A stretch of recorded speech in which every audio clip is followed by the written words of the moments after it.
We are dry now, but we had a few spotty showers around. So finally looks like we've broken out of our very long dry spell. You had to go back to October 4th, the last time we had any measurable rainfall. Now on that day had almost 2 inches of rain, and that's where we stopped for the rest of the month. October is typically one of our driest months. However, this southeasterly pattern and the fact that the upper high is not positioned right over us does seem like it has been opening us up for a slightly better chance for a few spotty showers to move on through. About a 10-20% chance, I think, during the day tomorrow. Unfortunately, though, we're going to see those chances, and we'll show you some of the later models of Halloween does look to be a little bit on the wetter side. Not a washout, but definitely a better opportunity for some scattered showers. So our trick-or-treating, I would maybe have an umbrella handy just in case, maybe even a rain jacket. I know sometimes that kind of ruins your costume, but maybe just hang on to it. Winds are also kind of breezy at times. That makes up the kind of what has been a fairly warm evening feel a little bit better, but it also mixes the atmosphere and prevents the fog from being a widespread issue,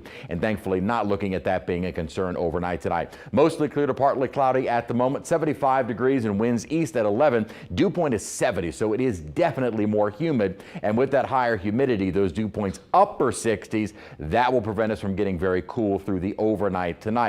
Big upper level system. This is a fairly potent upper storm that is associated with some strong rain and snowfall in the mountains. Now, this system is what will push a front into the area for Halloween. That's why we're going to see a better chance of rain. But where does that upper system go? It moves toward the northeast, so it's not coming anywhere near us. That is not the push we need to get the front to move on through. So the front that'll approach us for Halloween, aside from increasing rain chances, not going to move on through. It doesn't look until probably the end of next week will we see some upper troughing that will finally help to push a real front through and finally bring down some of that less humid and more of a fall feel.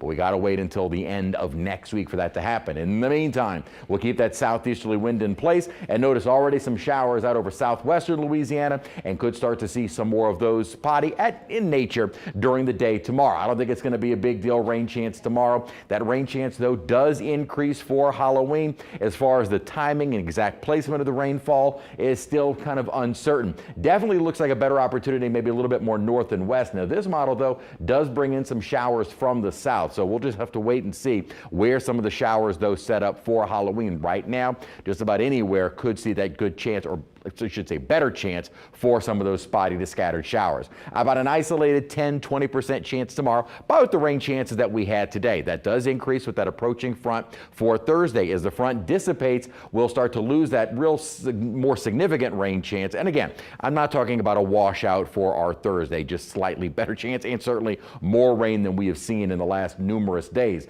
Remember, this weekend we fall back, we turn the clocks back 1 hour. We will stay warm and on the more humid side right up to next week.